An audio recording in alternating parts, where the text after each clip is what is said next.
Hello guys, welcome back to my channel and enjoy this fanfic part 2. Now let's start the fanfic. Tsunami-san, where can we put those two? And why were you holding a knife when we came here? You can put them upstairs, there are beds there. Naruto went to set Kakashi there and Sasuke didn't have enough patience, so he just dropped unceremoniously his baggage on the floor. As for the knife, you see, since Gato occupied the land, he would send his thugs to extort us and kidnap the women and children. It was for protection, just in case. I see, Asuma said, trying to light a cigarette. Before he knew, it was already cut and on the floor.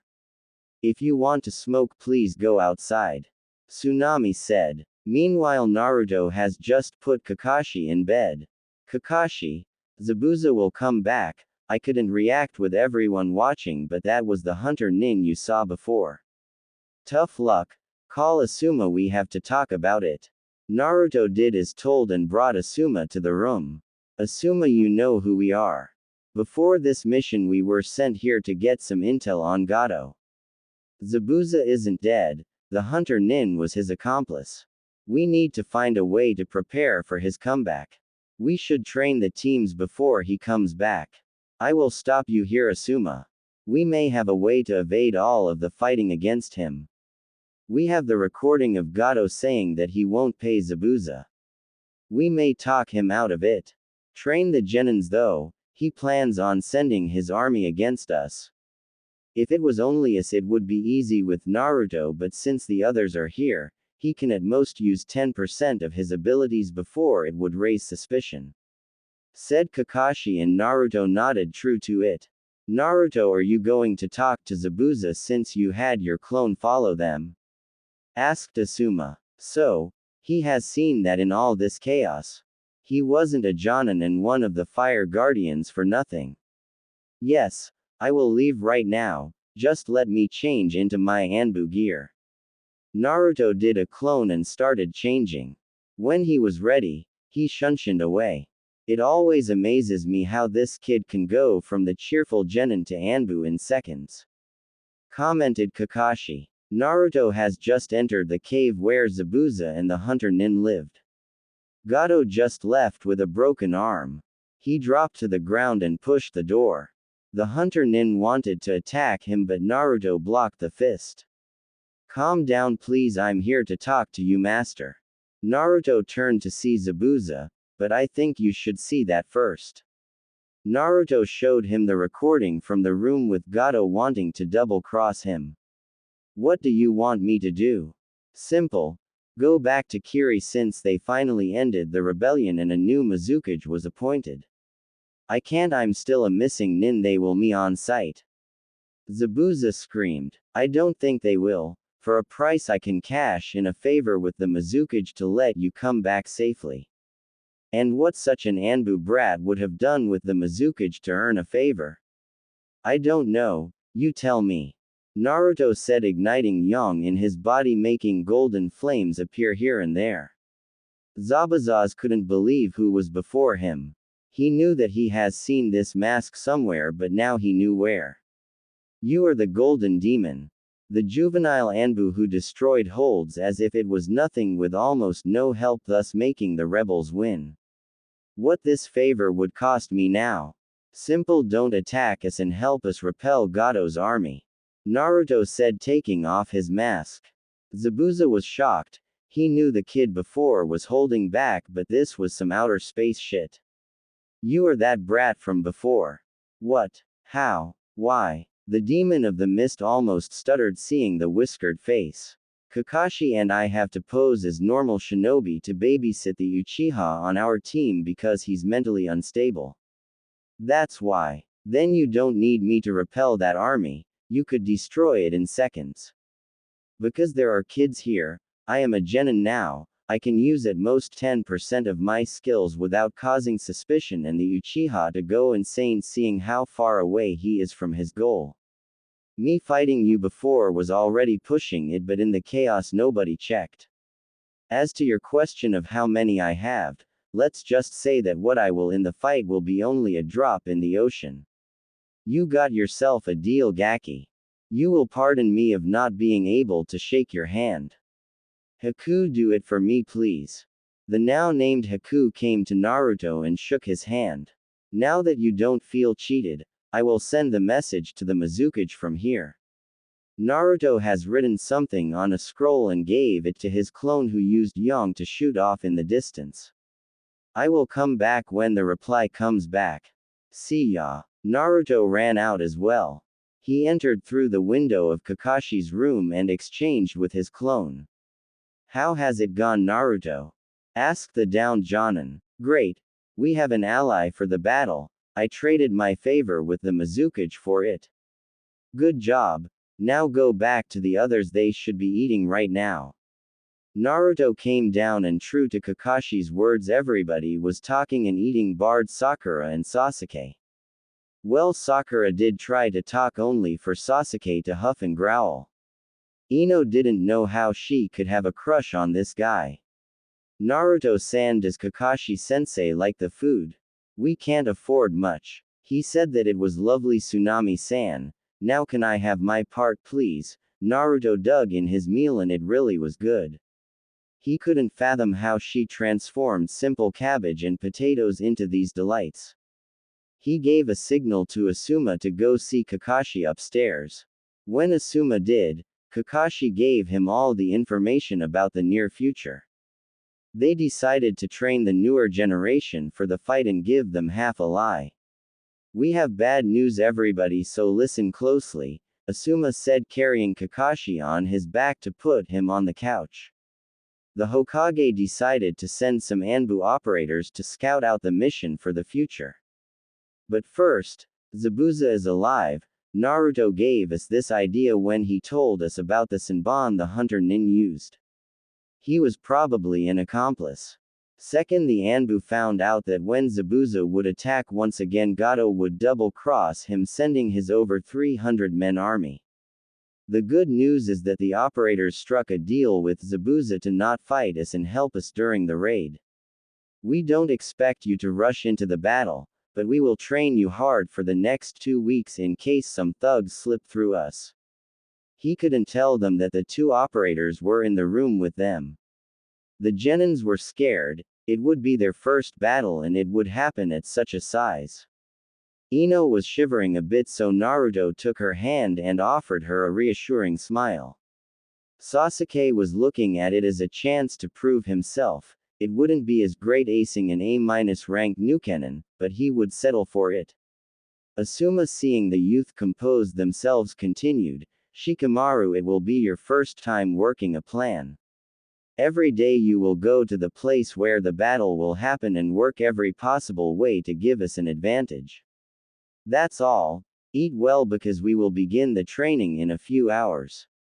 Troublesome, said Shikamaru, but his brain was already going at 200 kilometers per hour, taking into account all of his comrades' known skills and gear.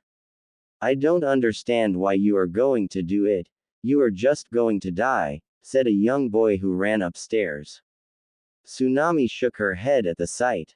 I'm sorry about it. It's my son, Inari.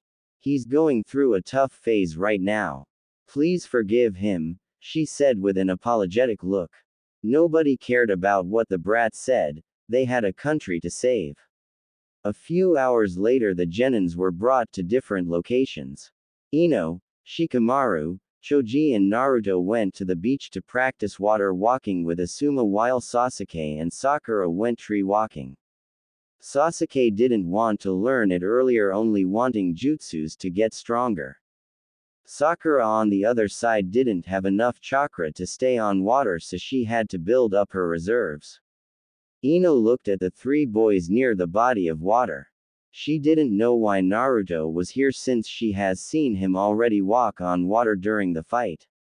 Shikamaru and Choji were sharing the thoughts until Shikamaru asked, Naruto, why are you with us? We have seen you already walking on water.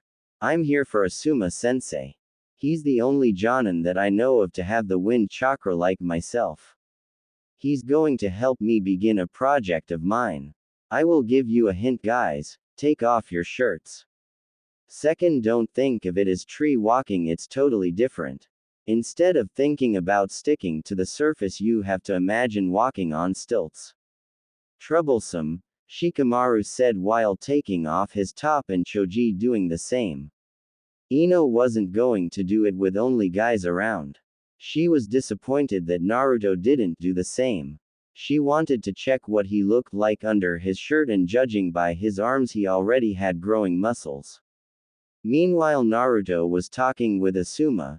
You see, I'm asking myself if by adding more chakra to the Hin no Jutsu I would be able to shoot it out of the blade. I don't think it can be done by adding more chakra. You would have to force it to stay together until the point of hitting the target. I would try in your case to make a thin hole in the water and hold it as long as you can. Maybe you can find something from it. Now off you go. Naruto calmly strolled on the water until it was deep enough for him to start trying what Asuma told him.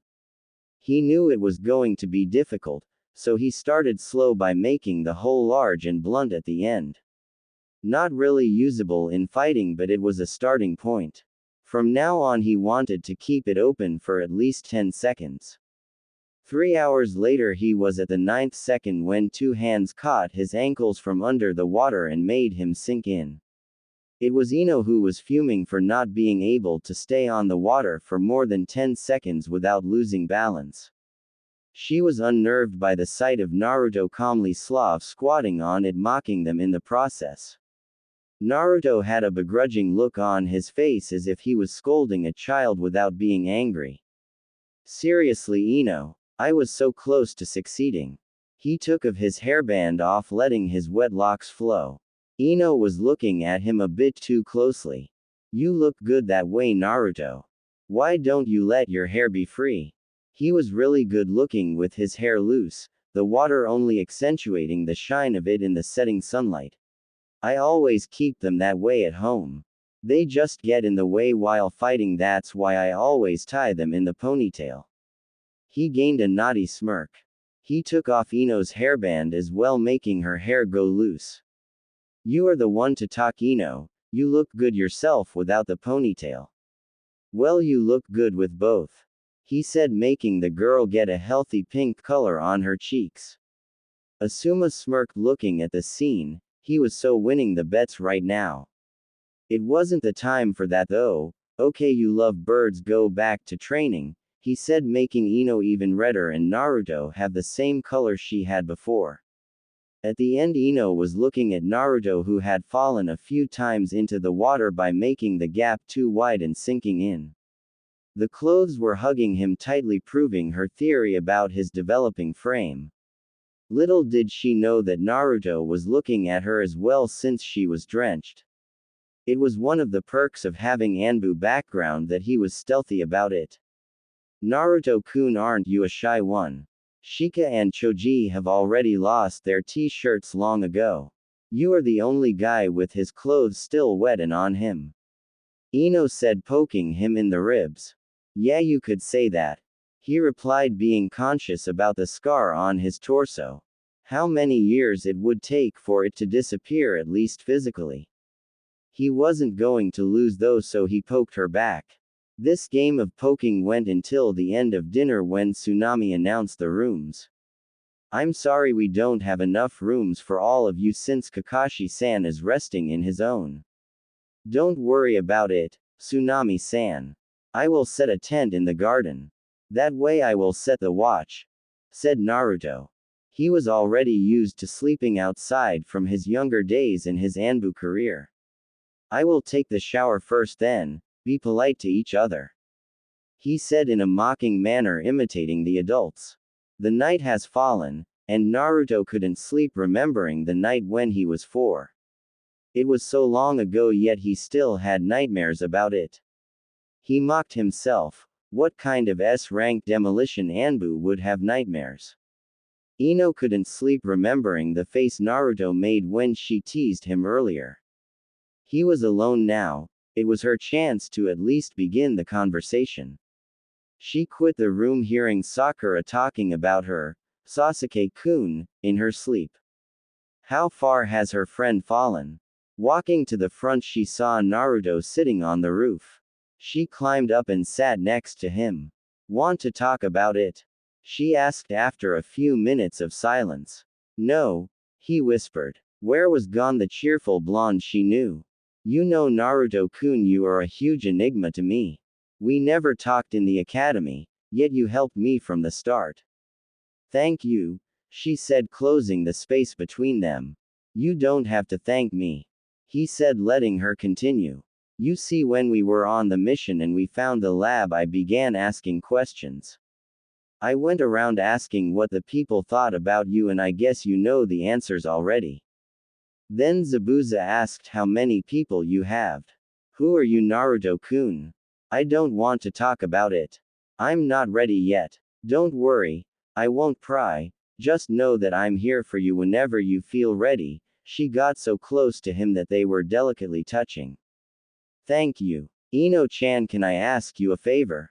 He finally added Chan to her name. It was a big progress in her eyes. Of course, Naruto-kun. Can you stay like that with me for a bit? He didn't get a verbal answer, she only laid her head on his shoulder. Thank you, Ino-chan, he whispered. Dummy, you don't have to thank me, she whispered back. Next morning, they woke up in the same place, in the same position. The only difference was that now they had an audience looking at them with a camera. It was Asuma holding back his giggles. He could already feel the smell of Ryo when he came back with this photo as proof. The duo groaned, knowing it was already too late to negotiate. They got up, preparing themselves for the day. Inside, Kakashi, Asuma, Tsunade and Tazuna showed them the knowing smiles. Tazuna couldn't keep it and fired. How was your night, everyone? To everybody else it was the normal process of the host greeting his guests, to the knowing party it was a huge joke. The adults burst out laughing, leaving the kids question their sanity. The genins were once again sent to the field. No one could escape the training, even Kakashi, whose regeneration was sped up by Naruto only enough to let him walk without crutches. Gradually it would let him fight at least 2 days earlier than normally. Shikamaru and Choji went with the bridge builder as his protection detail. Shikamaru began his tour of the bridge, checking the plans and asking Tazuna about his stocks. He looked everywhere. Every nook and cranny could make their chances of survival go up. He went back to his post next to Choji and started scribbling over one of the plans they've given to him. That was the first time something was and wasn't troublesome at the same time for him. Fighting wasn't his specialty, he wanted to evade it at all cost. His ability to forge a plan for the battle would give him this possibility.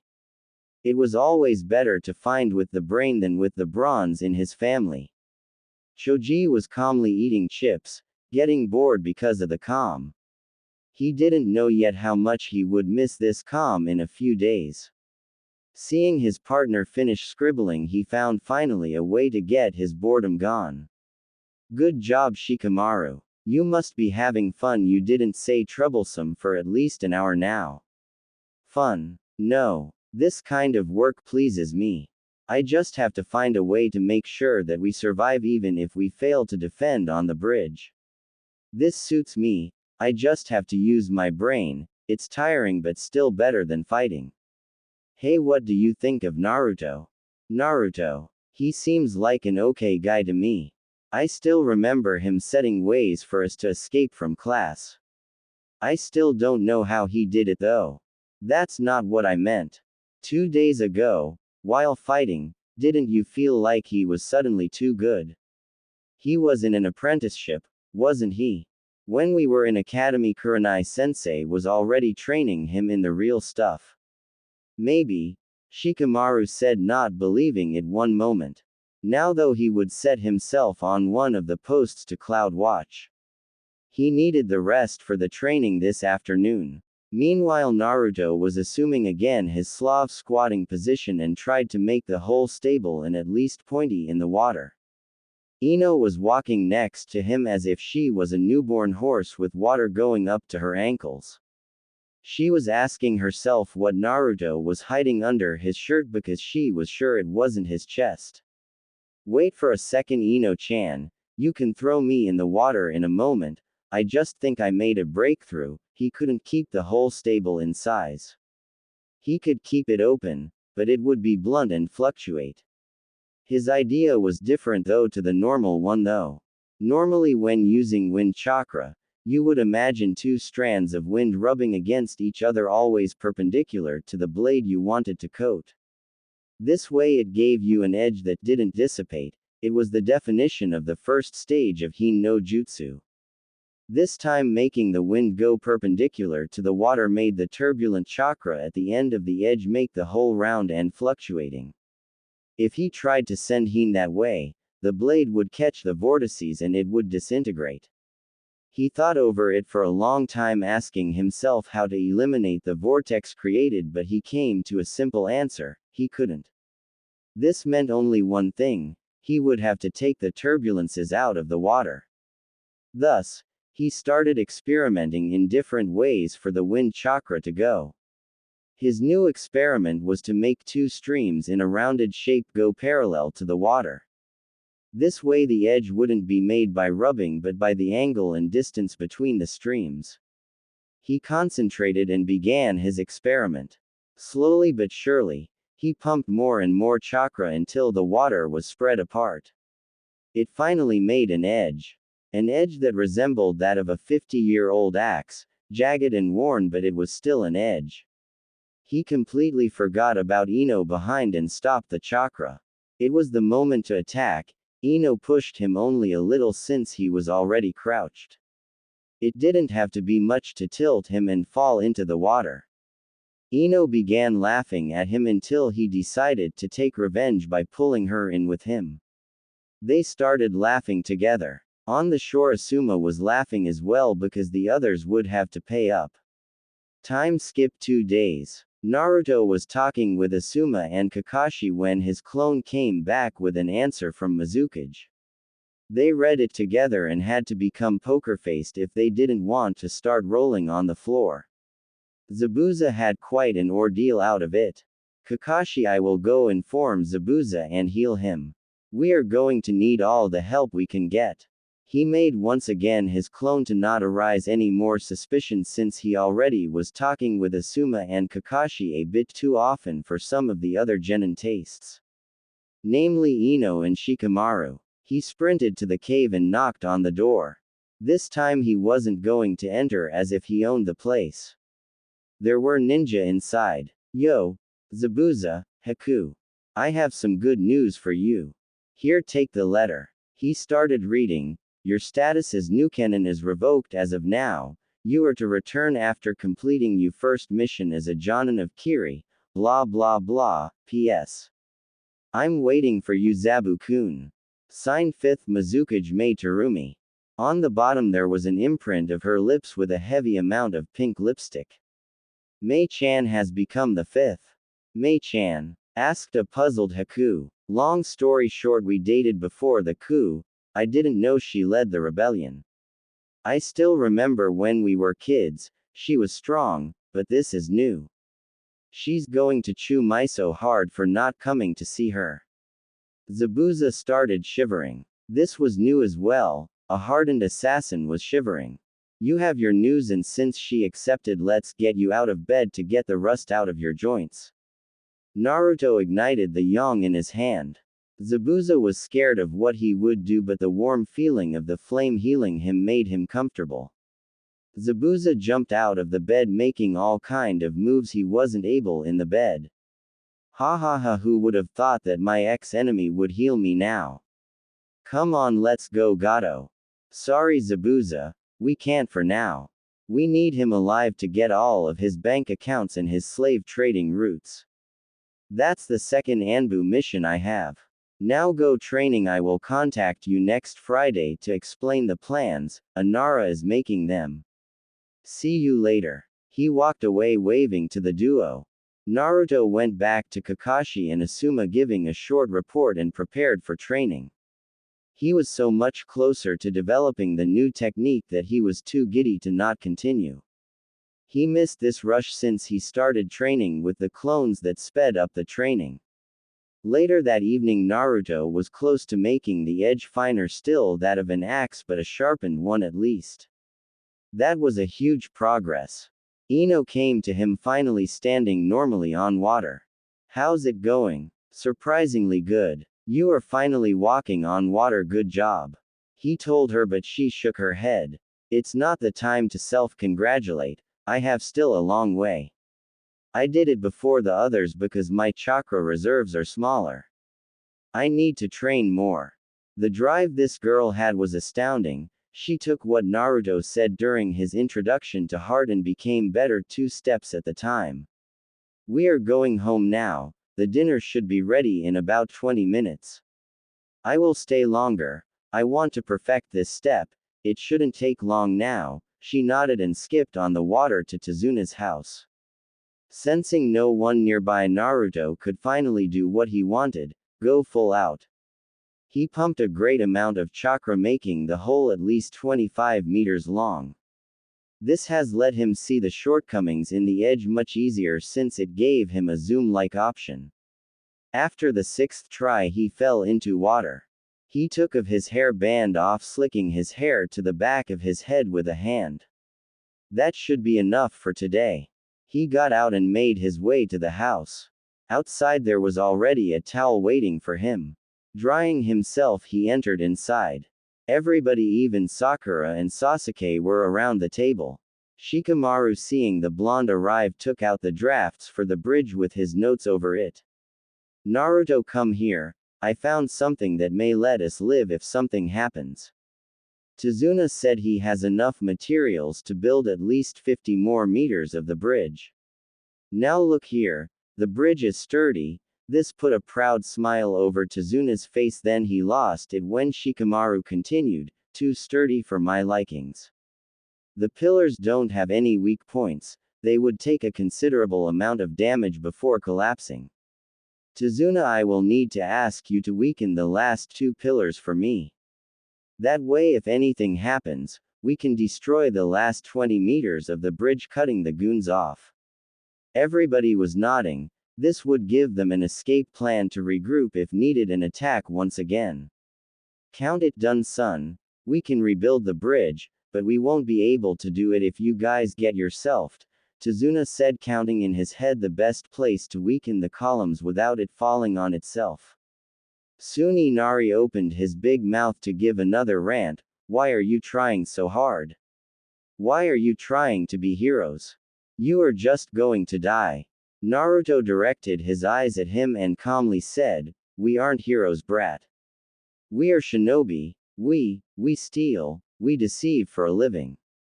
The only difference between us and Gato is that we do it for a good cause. Shut up. You don't know Gato. What pain has he caused to everyone? You don't know pain. You live inside safe walls, sheltered from every bad thing in your life. Soon the room became cold and heavy. Hey kid, I'm gonna show you something. Asuma-sensei, give me your lighter please. Inari wanted to run, but the cheerful, yet cold voice of Naruto made him stay. Naruto lit the lighter and put it against his skin for a good 30 seconds. His hand was charred and he didn't even flinch. 30 seconds later there was nothing, no scar, no red skin. What do you see? He commanded him to answer, still having this cold voice and the deranging smile on his face. Nothing. He gulped, fearing for his life now. The guy before him was insane. Everyone else was looking at Naruto. Kakashi, Shikamaru and Asuma were already preparing jutsus to stop Naruto just in case. Naruto took the borders of his shirt and started lifting it up. Ino would be happy seeing that, but the situation wasn't letting her. Soon the ugly scar on his torso has showed, still as jagged as all those years ago. Ino looked at it. This was what he was hiding all this time. I got this scar when I was younger than you as birthday gift. What do you think would need to happen to give me this thing if the burn you have seen before healed, leaving nothing? I don't know. I'm a monster to my village, so on my 4th birthday some sicko decided to see if I was human inside. He opened me up with a broken bottle and looked inside for so long that I was losing my humanity out there. And this isn't the only thing. I was living on the streets and every day I was asking myself if today would be the last, to the point where I was contemplating suicide at 6. The people inside were shocked learning his life story. Ino was getting some of the answers she wanted for so long. She would have preferred if she never asked those questions. And you know what? I'm not the only one with Ed up past in here. Sasuke had his own claned in one night by his own brother. Can you imagine that? Seeing your grandfather, your mother. Then there is Kakashi Sensei, who was enrolled into the shinobi program at 6 to fight in the war. When you were playing with toys, he wasing for his country. So, tell me if we don't know pain. He was left without an answer.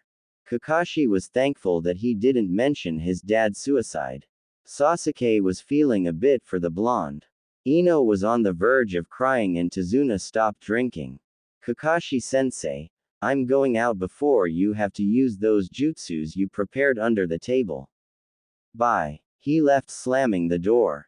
Kakashi-san, why would someone say that Naruto was a monster? Was what he told true? Naruto is a special case. A fate was put onto him at birth that made all the village despise him. If you ask anyone for him, they will only call him things like monster or ask why he wasn't it yet. I'm sorry, but I can't tell you more. Ino left the table in the direction of the door. Asuma tried to stop her going after him to no avail. He needs someone. He may be showing a brave face, but he's hurting inside. I'm going to see him. Ino followed his trail that he didn't even try to mask, as if wanted to be caught. She went after him to one part of the woods where she has seen him with his sword in hand. He opened his eyes and cried, "Sixth stance, grass cutter." It was like an instantaneous heen that was so long that it was going out in only a few seconds. Soon he did a horizontal slash, cutting the trees around him. He continued the slash until he has seen Ino in the way, stopping the attack. Ino-chan, what are you doing here? You didn't tell us not to follow you, and you didn't cover your tracks, making it seem like you wanted to be found. Did he really do that? Maybe his subconscious was giving him a hint. He sat down in the clearing he made and Ino sat down next to him. Want to talk about it? Yes. Go on, I will listen. They were so calm it was almost as if nothing happened before. You remember the other night you told me about what the villagers thought about me? Want to know why? She nodded her head. When I was born, it was the day of the Kyuubi attack.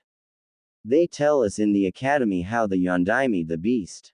He didn't. He sealed it in a newborn infant. It was my lucky day because I was a perfect choice. He chuckled, trying to make a bad joke out of it. I have the Kyuubi inside of me. That's why I'm a monster to the villagers, a bad omen and memory for them. You must be feeling the same, right? He was already used to people making a 180 turn when they learned about it. Instead, she put her arms around him, making him know she didn't. Finally, someone his age accepted him. Thank you, Ino-chan. Dummy, I already told you not to thank me.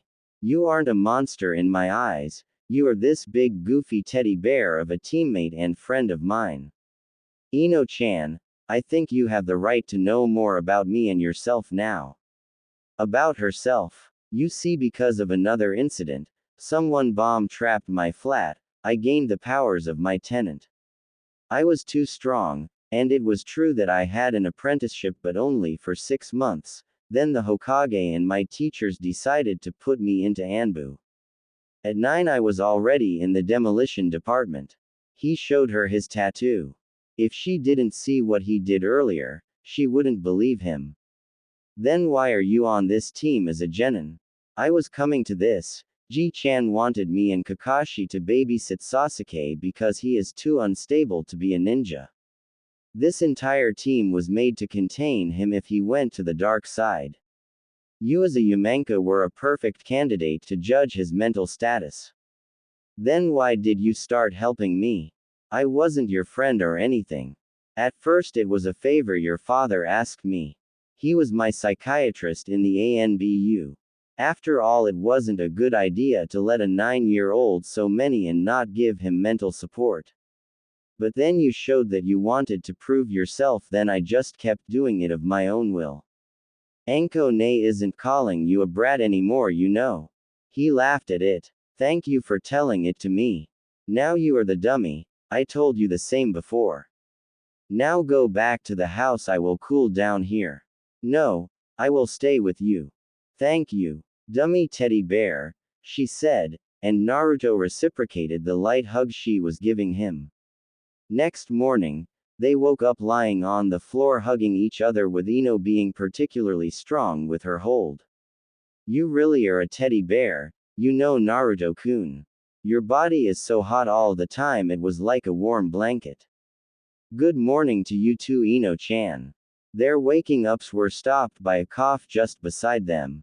Haku was staring at them with a smirk. Aren't you a ladies' man, Naruto, already taking them to the forest to sleep together? She said, making the duet blush like tomatoes. Not funny, Haku. What are you doing here?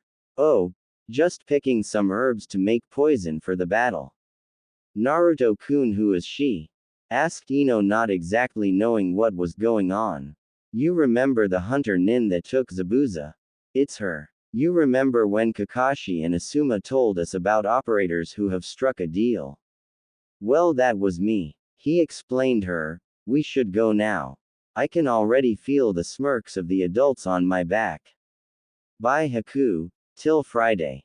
He waved to her as she continued picking up herbs. Coming back, it wasn't only the adults but Shikamaru and Choji as well who had trouble holding their laughs in. What was so funny at trying to have a male-female relationship? Whatever, since he told Ino the truth about her mission in Team 7, he needed to inform Kakashi. He took his plate and started eating, feeling the stares from everyone. Only Sasuke and Sakura were doing something else. Namely, Sasuke was imagining his brother missing a limb, begging Sasuke for mercy, while Sakura was pestering Sasuke. Come on guys, let it out. The longer you stare, the longer we're going to be in here. Naruto lamented. Asuma was the first one to ask. So, what happened between you guys yesterday? You haven't come back this night. This had two goals. The first one was to embarrass the teens. The second one was to know how much money he would get, because there were secondary bets on this couple. Like when they would kiss or start dating. Nothing. Well, nothing serious. Ino helped me calm down yesterday and we hugged till we fell asleep. Happy now. Ino was blushing at the declaration of what happened yesterday. They only shared a hug. Yes, just a friendly hug.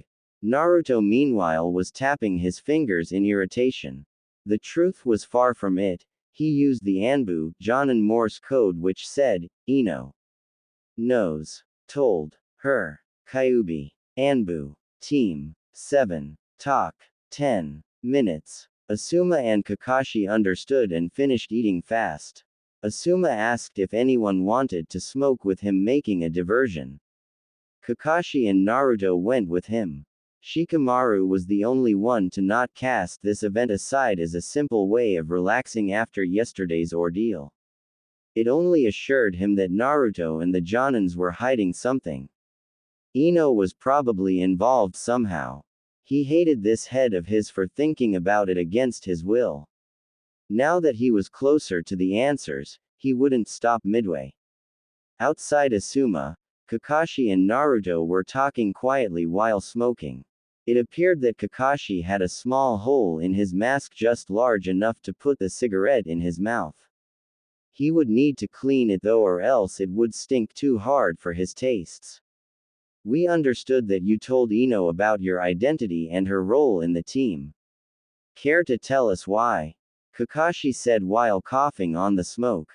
Simple. She saw me using the sixth stance as well as my eyes. She has gotten strong enough to handle the truth about her role. The truth about 13 years ago was just a bonus. He answered, exhaling the smoke. He didn't know how people liked doing it. It tasted like ash.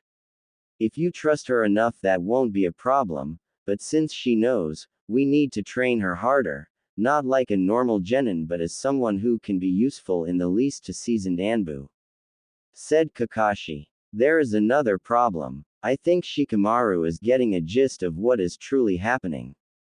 What should we do about him? Said Asuma, tasting his premium smokes. Ah, the perks of being a high-ranked shinobi. Civilians in lower ranks would have to pay a fortune to get their hands on this stuff. He's smart, too smart for his own good, I would say. Let him sniff around for the moment. If he comes close to the answer, we will have to include him to make sure that he knows not to talk. Just in case up his training as well. Naruto said, putting out his cigarette. They went back inside with Naruto getting chewed out by Ino for stinking and made him go wash his teeth at least 5 times as well as change his clothes. She knew that in the future her boyfriend would be banned from doing it if she got one. While thinking of a future boyfriend, a certain blonde popped into her head. She shook it off. It wasn't the time for that. Okay everyone, get your into gear, let's go and train. Today Kakashi and I are going to protect Tazuna. You are free to train however you want and come to us if you need some guidance. This was made to let Naruto train Ino. Come on Ino-chan, let's go together. Said Naruto, grabbing her hand and running off to the woods. Are we to expect some babies on the mission? Said Tsunade, seeing the developing relationship between the two youngsters. Let's hope not, or her father will Naruto in a very painful way. Said Kakashi with a serious voice. Inoichi was capable of doing it, he cared too much for his princess. In the woods, Naruto finally stopped, making Ino stumble a bit. She would have fallen if not for Naruto catching her into something of a hug. He let her go and stood before her. I would have said thank you if I haven't fallen because of you. Now can you explain to me why you had run with me so far? Are you trying to confess to me, Naruto-kun? She teased him. I might sometime if we continue like that. He teased back. Now to the serious matters. When we went to smoke with Asuma, we actually talked about you knowing the real purpose of our team and myself. We decided to up your training to make sure that Sasuke won't be a problem for you if anything happens. He may be a but he's strong for a genin. Ino nodded and prepared herself. She didn't know what kind of training she would get from her Anbu teammate. Time skip 1 week and half. The Friday has come at last. Shikamaru developed a good plan for the battle and Naruto would give it to Zabuza as well as make the fine details with him. The genin were trained into the ground for the battle that would ensue in less than 24 hours. Ino and Shikamaru were trained even harder until they were trained even under the ground. Naruto continued on trying to use the Hin as a mid-range attack and somewhat succeeded. The problem was that he would have to make the speed of the streams perfect or it would turn and wobble in midair. He fought it by making one of the streams much faster. This way the blade of chakra turned in a predictable curved manner. He named it Sabama. Ino was trained by Naruto with the help of his clones. She was fighting against them to get a feel for a fight while outnumbered. He gave her some scrolls for Iryo jutsus. She wouldn't be with him all the time when she climbed in ranks. Her smaller reserves let her learn it quite fast, and the training with them has helped her grow her chakra resources. Speaking of their relationship, it has moved to a new level. Ino couldn't stand Sakura talking in her sleep, so every night she sneaked into Naruto's tent and slept hugging what she called her living teddy bear. Naruto woke up every time with her in his sleeping bag. Who would have thought that her grip would be so strong? Maybe he would have to lessen her strength training if he didn't want to finish like a toothpaste one morning. The real problem was that she was feeling a bit too comfortable with him and kept taking her onesie pajamas to sleep with him. Hopefully nobody would talk about it to Inoichi or Naruto wouldn't end well. Naruto right now was running once again to the cave of the Kiri shinobis. He needed to talk to them before the battle. He knocked on the entrance to make sure they wouldn't attack them. Entering there, Zabuza was polishing his sword, a long tradition and ritual for him. Naruto, at last you've come. I guess you have the plans for us. Naruto greeted them and took out the plans of the bridge. The Nara in our team studied the structure of the bridge thoroughly and came up with some ways to let us fight and live in case something happens without me revealing myself. Now look, the battle will take place around here, 50 meters away from land. These pillars 25 meters away from land were weakened to make the bridge collapse with some simple tags if we are overrun. We could have put a few exploding tags here and here, but any more and we could make the bridge lose the integrity where it was weakened. Naruto explained. Why don't we back 25 additional meters and put more tags where the columns are? Zabuza asked, showing the place. We thought about it, but there is the possibility that we are overrun and our plan to collapse the bridge would only close us with the thugs. Maybe we could use my ice to make a course to slow them down to make them come one by one. Haku added. That would help us greatly, Haku. How many could you make there? Depends on the amount of water on the bridge. The ocean is too far down, and it would take too much time to block them out. Can you do it with blood? Naruto asked. Yes, I could. How much could you produce? Let's check the math. They are supposed to be untrained and chaotic, so I guess they won't be further than 1 meter apart from each other. I have a technique that's around 3 meters wide. That should give us around 60 dead people. We can round it up to 300 liters. With the moisture in the atmosphere and the amount of blood, I should be able to make 10 columns. If Zabuza-sama would use Kurigakure no Jutsu and make a thick mist, maybe around 30. Great. I will ask Kakashi to make some earth walls with that. It should slow them down and turn the 10 vs 300 fight into a 10 vs 10 times 30 fight. We will count on you, Haku. Zabuza, I want you to go to Gato and precise the time of when you will attack. Asuma and Kakashi want to do it tomorrow at noon so everybody sleeps well and gets ready. See you tomorrow, Naruto. I hope you will show me at least 15% tomorrow. In the chaos it shouldn't make a difference. Oh, trust me, we have a way to turn it into much more. Just don't blink tomorrow. See ya. Naruto quit the cave thinking about the fight, how long it was since he was able to use some of his skills without the fear of being discovered. Outside someone was waiting for him. It was a boy with pineapple-shaped hair and earrings, also known as Shikamaru. Naruto, what are you doing here? Nothing. Nothing, I know you. Kakashi-sensei and Asuma-sensei are hiding something big. I have a few pieces, but I can't connect them into something sturdy. Naruto changed his demeanor into a serious one. What makes you think that? At the beginning, your placement into the teams was fishy.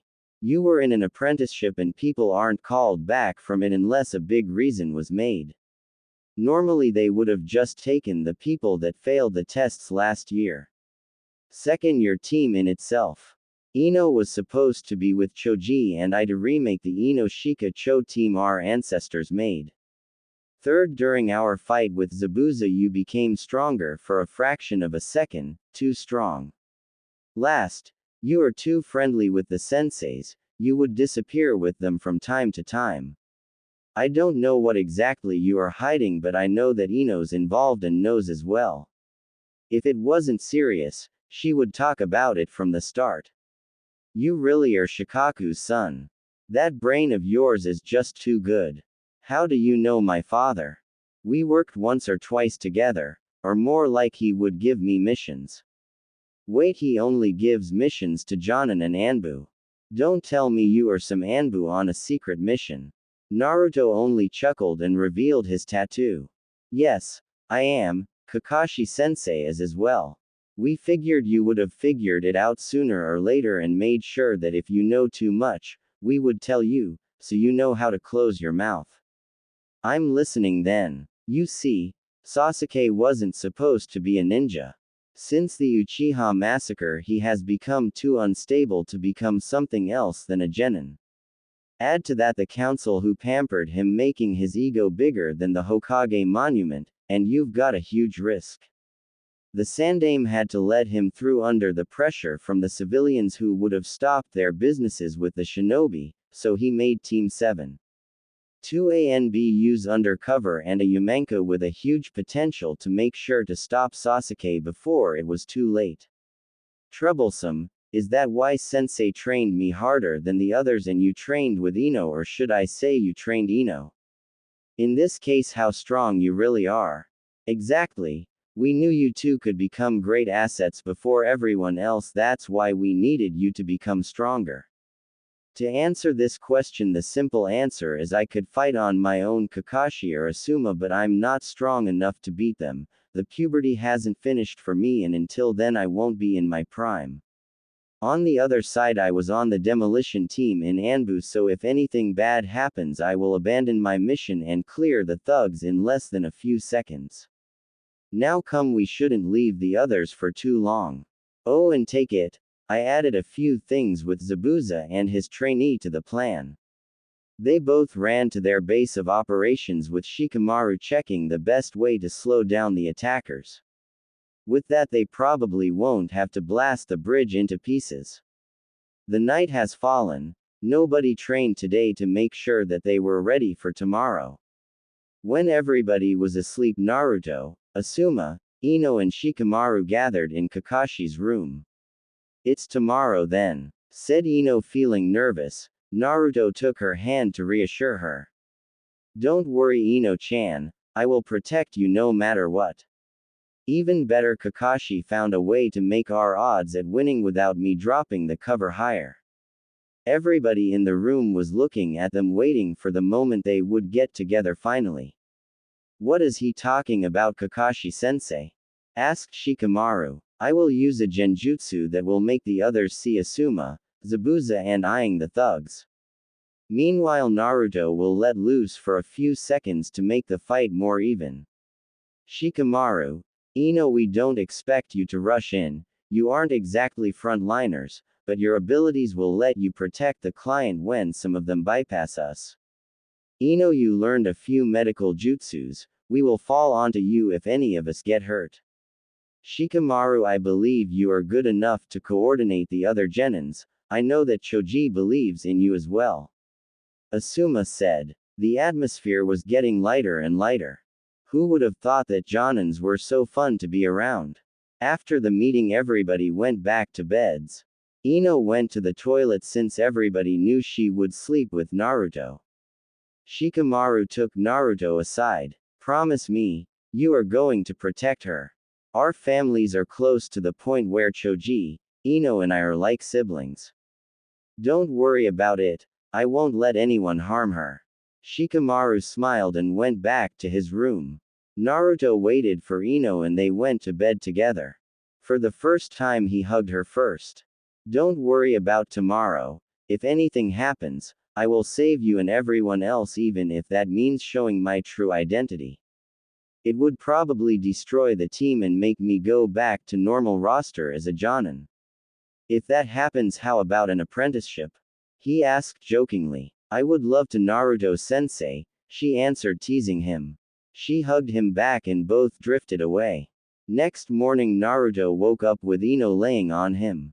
How did it happen? He had to admit though that she looked cute with her hair loose in her penguin onesie. He decided to let her sleep at least 15 more minutes until he woke her up by petting her head. He was asking himself if he was developing stronger feelings for her than simple friendship. She opened her eyes, fluttering her eyelids, adding to her cute appeal. He was sure that in the future she would be a real beauty. Naruto blushed at the thought but controlled himself. Good morning, sleepyhead. We should get up and prepare for what will happen. She nodded and steeled her nerves.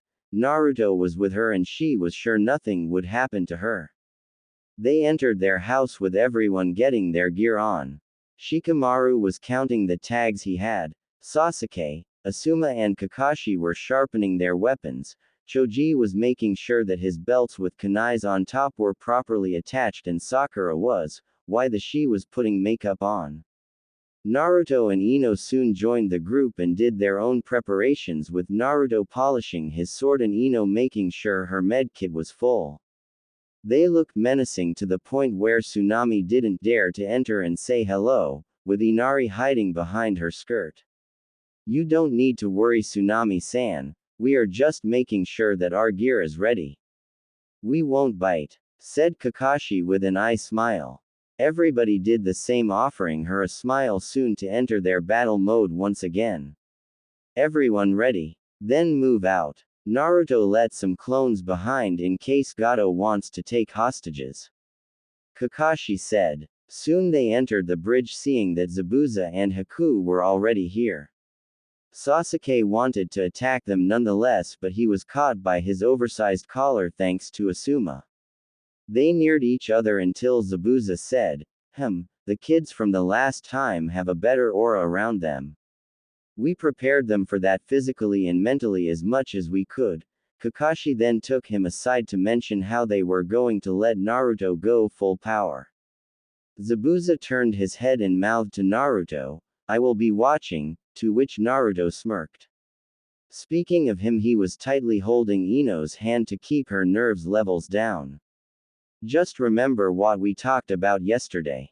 50 minutes later, Gato came with his goons, planning on finishing whoever was still alive. To his shock, nobody was fighting, and they were watching him.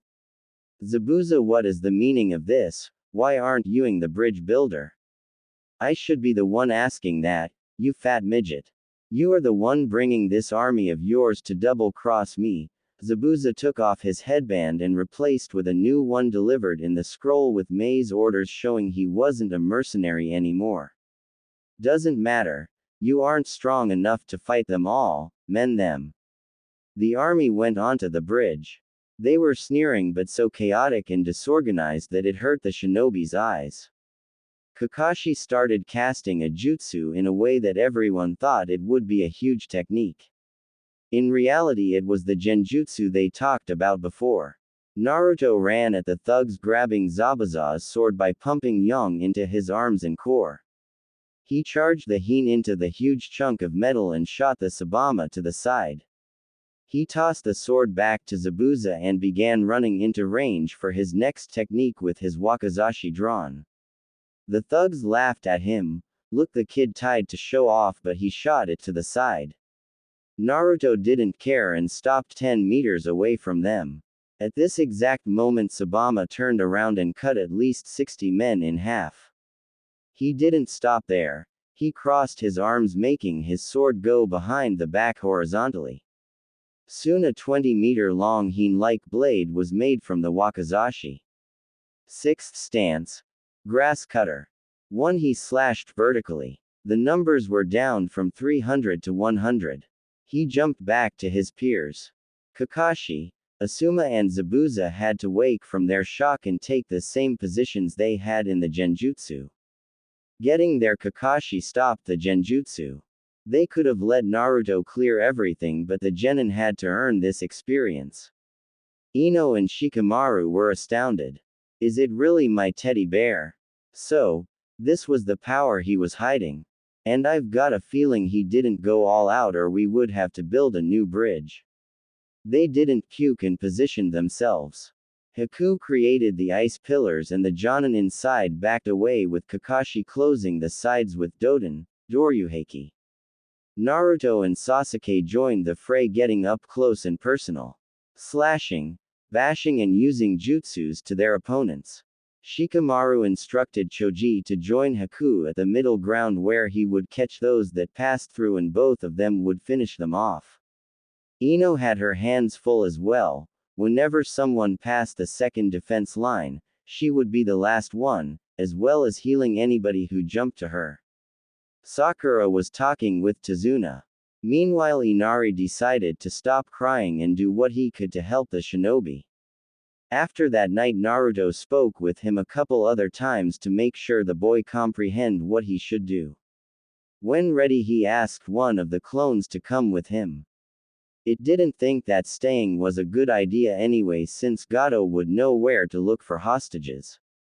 The clone took Inari and Tsunade, leaving a few others behind to protect the house.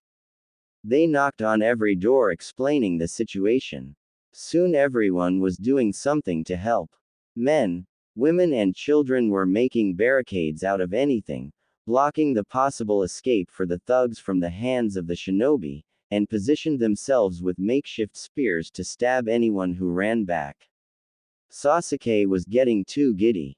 He thought thatting them one by one was too easy, so he pushed them back further into the labyrinth. He was feeling the rush of the fight, not seeing that he was encircled and outnumbered. He looked at any possible escape. His vision was in slow motion and he found out an escape. Naruto used his negative emotion sensing in case something happened, and he was right to do it. That shit stain wanted to switch with Ino. He couldn't stop it, so he did the best thing he could. He timed his Kawarimi perfectly. When Sasuke used his, he would switch with Ino, letting her fight on an even ground. Ino didn't know what happened first. She was teleported to where Sasuke was before, and a millisecond before a sword pierced her, she was in the place of Naruto. She saw him get impaled. He turned with a smile to her, taking the sword out and sealing it with yang. He was furious now. His opponents didn't know who they were fighting against. He sheathed his sword and made claws with yin around his hands. 20 seconds later nobody was alive where he was, only dead bodies littering the ground and melting away. He would have a serious talk with Sasuke after this ended. 30 minutes later the fight ended. Ino was healing a gash on Zabuza. Gato was bound in ninja wire, hanging upside down. They didn't let the villagers come yet. Seeing Naruto, Ino wanted to run at him to thank him for saving her, but she restrained herself, seeing his eyes. Eyes of a predator locked on Sasuke. Sasuke, what have you done before with Ino? She should be thanking me to be useful to me. Yeah, that's right, said Sasuke and his lapdog. Naruto didn't care what happened afterwards. He took him by his collar, lifting him up, and started bitch slapping him at every word he spoke. How you dare say something like that? Didn't you listen what Kakashi Sensei said when we formed this team? If anything, your life is the useless one in here. Do you understand? Sasuke's face was bleeding and resembled a large pumpkin more than a face. Kakashi was furious as well. He would report the Uchiha when they would go back. Zabuza was laughing at the Uchiha. Even he wouldn't have done something like that, and he was called the Demon of the Mist. Naruto dropped him to the ground and said, "That was the second education lesson. I ask myself if you will live through the third." He went away as if nothing happened, and Ino came rushing to him. Naruto-kun, are you okay? He only showed his stomach. I should have been stronger. He stopped her there. This wasn't your fault, Ino. You are strong, stronger than Sasuke probably right now, who fights for wrong ideals. This situation should never have happened. He reassured her. Aren't you scared that he will go to the council? Nope. I have 3 Jonins, 3 Genins, and the client's testimonies, as well as backing from the Hokage and a few clan heads. Should be a breeze. He laughed. Both teams were treading slowly at a civilian pace on their way to Konoha's gates. The reason for this slow pace were their 2 prisoners, Sasuke and Sakura. Bound with ninja wire, bags over their heads and chakra sealing tags on their chests. Maybe it was overkill, but they still counted as arrested ninjas even if they couldn't overpower their escorts. Sasuke was seething inside the bag. How dared they arrest the best ninja in their village? He tried growling at them, but his still bloated head from Naruto's beating let him only produce whizzing sounds. They knew Sakura would scream all the way, so additionally they gagged her with a ball of cloth before putting the bag. They still had to go through it when she was eating. Ino refused to heal Sasuke's face and nobody complained about it. They had to ask her about it only because it was in the protocol for transporting prisoners. Sasuke was asked as well, but his whistles were interpreted as no. Signed by Kakashi, Asuma and Zabuza while he was still here. Nobody would question 3 Jonins. She was scared a bit for a moment if it would have consequences, but Asuma residing as the head for the Sarutobi clan eased her mind. Don't worry, I will ask the Hokage that he makes it a shinobi-only meeting, no civilians and by proxy no elders since they retired long ago. Naruto was having his own type of fun on the back road. He asked Shikamaru and Choji to help him prank Sasuke. Since he almost hurt their sister in all but blood, they agreed in picoseconds. They befriended the blonde once again since he was their club leader in early years of the academy. The club was called Go Home earlier, using the window club. Shikamaru wasn't sure which Naruto was real, the Anbu or the cheerful teddy bear as Ino called him. Apparently, they weren't masks for the other. He just had those 2 personalities that never collided, and he could switch from one another. The pranks were easy but the most fun because when it hit Sasuke it would hit Sakura as well and vice versa. That was made by the ninja wire that attached them both. This way Shikamaru would either use his shadows to make Sasuke fall or he would stop Sakura, making the rope around them tighten and hurt them. Choji was less stealthy about it. Since Sakura was bitchy from start to the end, they began feeding them at different hours and not every day, making them hungry. He would put his bag of chips before their faces, the scent traversing the cloth over their heads. Sometimes they would have patches of saliva appear through the bags. Naruto used his special awareness to do the pranks. He would most often pick a bug and put it in Sakura's bag, making her run away with Sasuke trailing on the ground until she hit something. Then he would trail them both. Ino swiftly joined in seeing her friends do that. She didn't need anything to prank them, she just had to assume her role. Since she was the only girl in the team, she was the one to assure the needs of Sakura. She would make her pee and poop in poisonous plants, still remembering her trying to jump out of the nettles, being only forced back in by the rope. It was a fun week and a half since the battle on the bridge that was coming to an end when they have seen the gates from far away. When Sakura and Sasuke heard the teams talk about it, they were happy. Sakura for the possibility for at last being able to put some cream on her backside, while Sasuke would go straight to the elders to make everyone pay for this humiliation. To evade the problems at the gate, Naruto contacted the Anbu before to let them through with some escort. This way they wouldn't be stopped by the guards who could later on spill everything about Sasuke being arrested. They were encircled by Anbu around half a kilometer away and guided into one of the tunnels. That was even better, they wouldn't have to parade them before the entire village. If Naruto was right, this one ended straight under the Hokage tower with a lift that would open a secret door in the Hokage's office. He wasn't wrong. Hiruzen was already waiting for them. Having gotten the message from Naruto, he made sure that no one would come in. They would have to blast these doors if they wanted to anyway. He was happy seeing everybody back from this mission. Kakashi, Asuma, give me the report of the mission, I will review that later and ask if I need some clarification. Now care to explain to me what exactly happened? Naruto sent his clone to tell me that Sasuke and Sakura were arrested. Why? Demanded Sarutobi. Ha! Genin Uchiha rushed into battle and bit too much that he could handle. Especially since we had a plan to make the fight a series of 1v1 or 1v2 max. When he couldn't escape, he endangered the life of his teammate Ino Yamanaka by performing a kawarimi with her. If not for Naruto doing the same to let her get to a relative safety, she would have been dead by now. We arrested him proceeding as in the protocol as you can see. Genin Haruno was arrested for trying to liberate the first offender. That's all. We have the testimonies of all the onlookers, that is 3 Jonins, 1 Chunin, 4 Genin as well as the client. Said Kakashi straightening his back becoming all professional. What do you mean by 3 Jonins and a Chunin? Asuma, please remove the bags from their heads, they have the right to tell their version as well. As Asuma did the order almost laughing at Sakura and Sasuke's faces, Kakashi replied.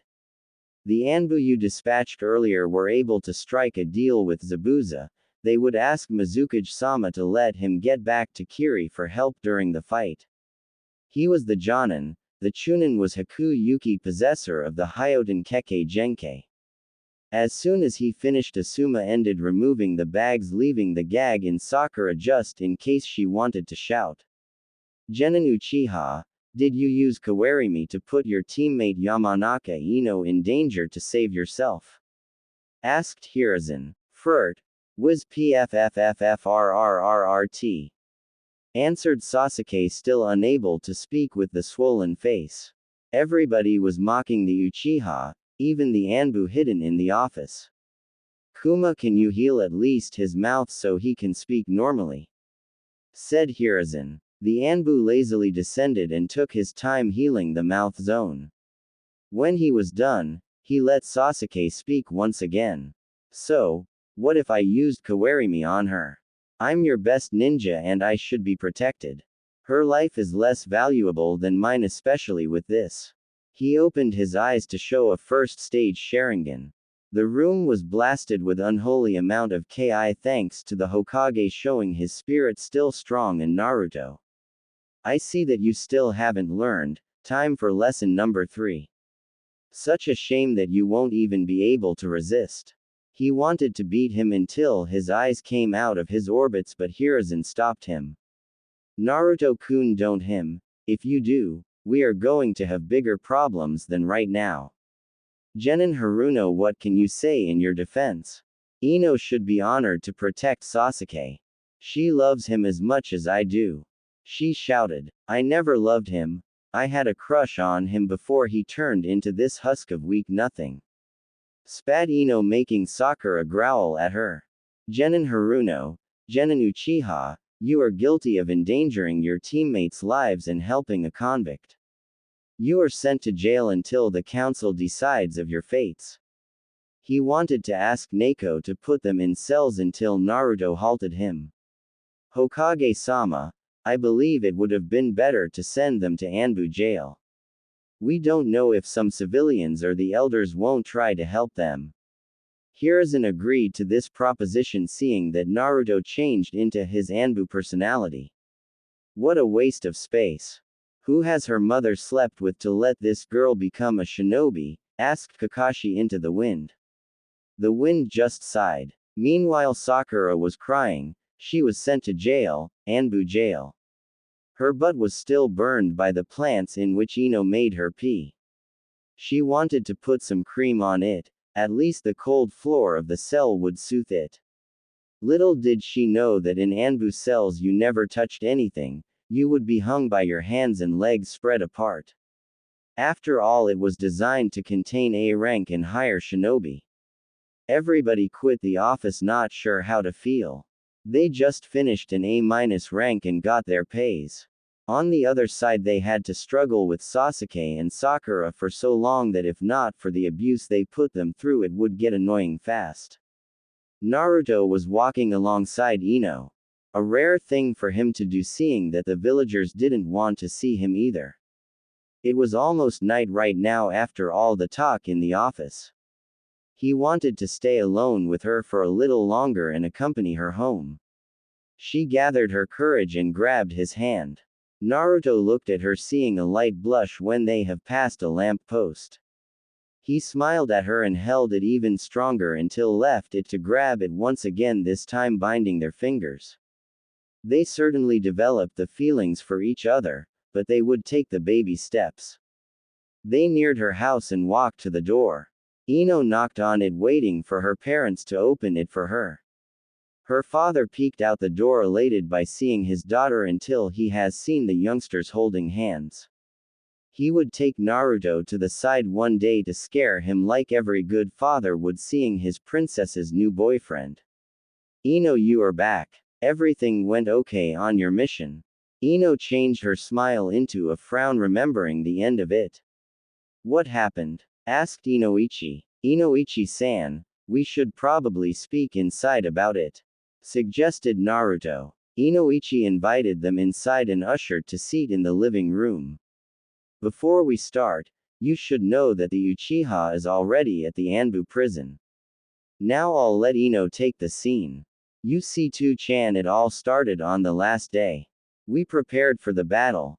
Naruto-kun taught me some medical jutsus even if he can't use them himself. I was posted as the battle medic and the last defense line. Shika prepared a good plan to make sure that everybody would live. The night before, Naruto-kun said he would protect me no matter what. And he did, but not from our enemies but from the Uchiha. Inoichi's face paled. The council would pay for pushing this boy into the program. When Ino has seen her father come back to normal, she continued.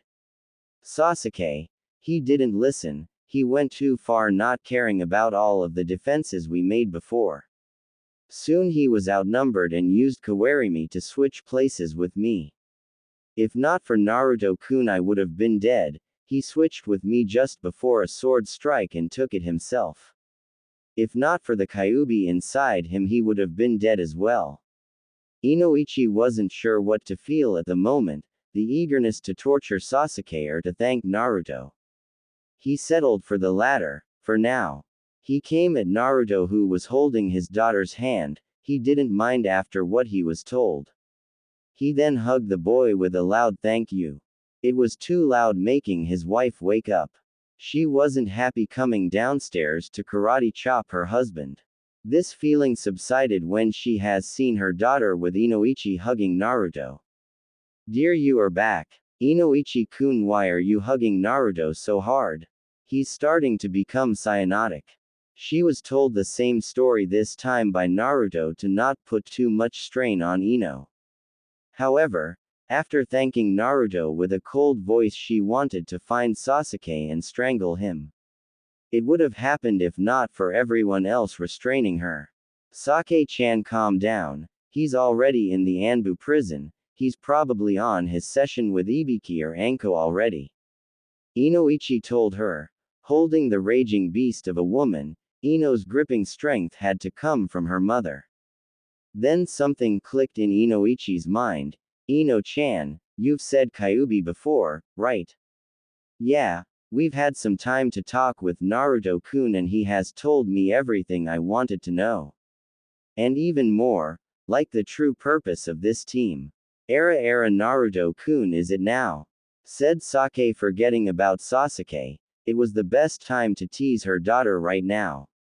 Ka-san. Ino whined. Naruto has found a way to tease her once again. He took her hand into his and said with a big smile. Yes, and she's Ino-chan. He didn't have shame about their budding relationship anymore. After all this time with adults having fun out of them and her sleeping with him, it was nothing. Ino on the other side was red and Inoichi was lamenting about his princess growing too fast. As for Sake, she has found a new liking to the blonde. After some late night tea, Naruto decided it was time to go home. Anko was probably already sleeping. He would say hello in the morning. His exit was stopped by no one else but Neko knocking on the door. Sorry for bothering you, Inoichi-san, but Hokage-sama plans a meeting about the Uchiha tomorrow at 11 a.m. Naruto-kun, you are to come as well. They all nodded, and Naruto finally said his goodbyes. Entering his house, he was greeted by Anko sleeping on the couch. She must have fallen asleep when watching TV. He scooped her gently and put her in her bed. She was already in her nightwear, so no need to take it off. He washed his face and went to sleep as well. 15 minutes later, he was beginning to fall asleep when he heard the window unlocking. He took a kunai under his pillow preparing for the attacker. At the right moment he pulled the attacker in, throwing him on the bed, pinning his arms. Wait, why were his clothes plushy and soft? And this smell, it was Ino-chan. What are you doing here? Fufu Naruto-kun, how bold of you, not even a hi and you already throw me on your bed. She said, teasing her favorite blonde. She wasn't sure about his reaction in the dark, but the heat on his hands was a dead giveaway. I'm here because I can't sleep. Having to remember that day has made me upset and I just couldn't sleep without my teddy bear. Can I sleep with you tonight? Naruto has let her go and moved her under the covers and joined her. Yeah. Now good night, Ino-chan. It was too long since I had slept in a bed. She nestled near him in the little spoon position, taking his arm and putting it over her. Good night, my teddy bear. She giggled and let herself fall asleep with a feeling of protection and comfort. Next morning Naruto woke up feeling a bit tight. Somehow Ino managed to crawl inside his oversized t-shirt, making her head pop just next to his. Her cheek is so soft. He would have let her sleep longer, but a sudden knock on the door and Anko's head coming inside left him pale. Naruto-kun, you are finally back. Thanks for putting me in bed yesterday. That couch is giving me severe back pains when sleeping on it. I see that I interrupt something. We will talk later. Remember to use protection. She closed the door. Ino's face heated up. She woke up at the sound of the door opening and listened to the conversation. Ino-chan, care to tell me why are you inside my shirt? In the night I half woke up and wanted more of your heat, so I crawled inside and fell asleep. She said with a massive blush. She was happy that she was sober enough to not take off her own clothes before. She crawled back out of it, making sure to not scrape him with the zipper. She decided it was already too late to sneak in her house.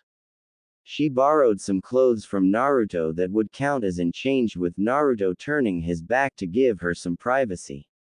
They descended, seeing Anko smirking at them. They had a sense of deja vu when it first happened in Wave as well. So how far have you gone, you little lovebirds? Anko asked. We only slept together in the same bed, Anko. Nay.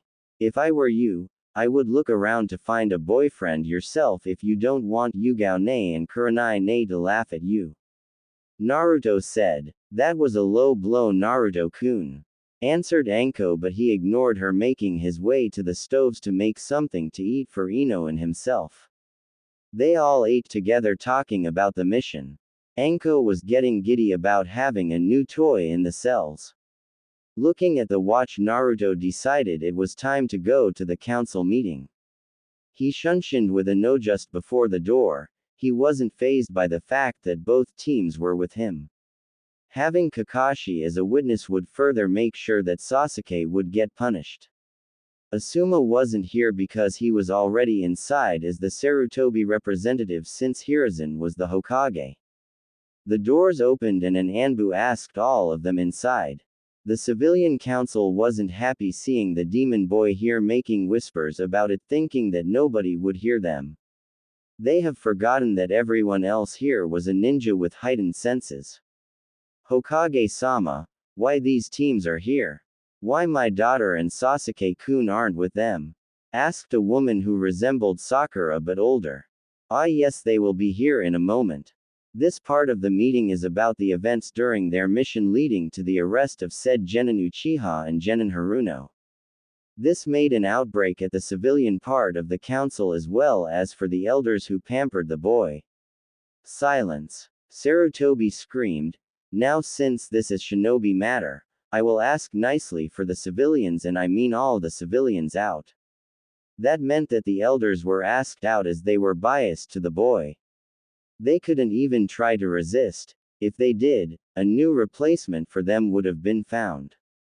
When the room was shinobi only, Naruto took out a kunai, making everyone anxious. He has thrown it at the ceiling of the room and an Anbu fell down. He didn't care about what happened. The clan heads knew about him and only one person from the teams didn't have the information about his true status. Hokage-sama, I think we have seen someone like this already, haven't we? Asked Naruto in a rhetoric way. Hiruzen would have to make the security tighter. At last the prisoners were brought by the Anbu. Under the bags over their heads they already had plans to appeal to the elders and the civilians to earn them nothing more than a hit on the hands. Those plans were broken when Sasuke and Sakura got to see the scrutinizing eyes of the clan heads. Sasuke Uchiha, you were found guilty of endangering the life of a teammate who is a clan heir as well. Sakura Haruno, you were found guilty of helping an arrested criminal. The council will now decide your fate. The talks began. They first have studied the testimonies written that day until everyone knew exactly what happened. Then one by one the witnesses were called to ask any questions that the council had. Inoichi was left out because of his own volition to only watch because he would be biased. Sasuke Uchiha, do you want to add something in your defense? Asked Hiruzen. Yes. So what if she's a clan heir? I am as well a clan heir to the Uchiha clan. No, you aren't, because first, to be under the law of clans, a clan has to have at least one functioning family like the Kurama clan. Second, only someone can be named clan heir when they attain the Chunin rank. Since the needs aren't met, you aren't a clan heir because there is no more Uchiha clan. Said Hiruzen. I want the arrested to quit the premises as we will discuss the penance. The Anbu took Sakura and Sasuke out once again with bags over their heads and the clan heads started to argue. Let's begin with the Haruno girl as it shall be easier. From the stories of Team 7 and 10 we can simply deduce that she isn't cut to be a ninja. We should revoke her license and seal off her chakra with a few weeks in the prison. Said Shikaku and everyone else nodded. This girl would someone one day because of her lack of skills. Now on to Sasuke. His case is much more difficult. We can't take him out of the program now, the civilians would be in an outrage. We can't him because of his genes and capacity to have a new Sharingan user as well. Shikaku, what do you suggest? I have a plan, but it would have with divulging some secrets about Naruto in here. Hiruzen turned to Naruto to see his reaction. You can do it, Shikaku-san. Out of everyone here only Choji doesn't know the truth. He showed to be a true companion during this mission, and he has to know since we will probably work in the future together as they are missing a teammate. I see, to remind you of the reason why the Team 7 was created. Inoichi didn't approve of Sasuke's mental status before putting him into the ranks, but the civilians pulled some strings and pushed him through. Team 7 was designed to stop Sasuke from becoming a risk. 2 Anbu posing as normal shinobi and a Umanka to judge his psychology. Since Sasuke's state worsened, I would have a seal put on him that the Team 7 could activate to incapacitate or him in the last resort. As his punishment I would say at least 1 month in Anbu prison. Choji was looking at Naruto with big eyes. Shikamaru was right, Naruto did hold back a lot during the mission. Everyone who agrees put your hand up. Every clan head lifted his or her hand showing the approval for the method.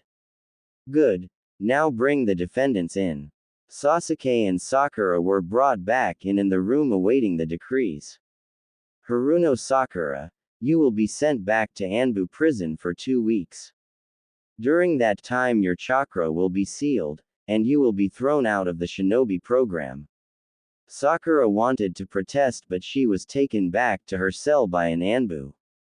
Sasuke Uchiha, because of your deeds you will be thrown in the cell for 1 month. You will have another seal on yourself. Team 7 will now be able to paralyze you or you if they deem it necessary.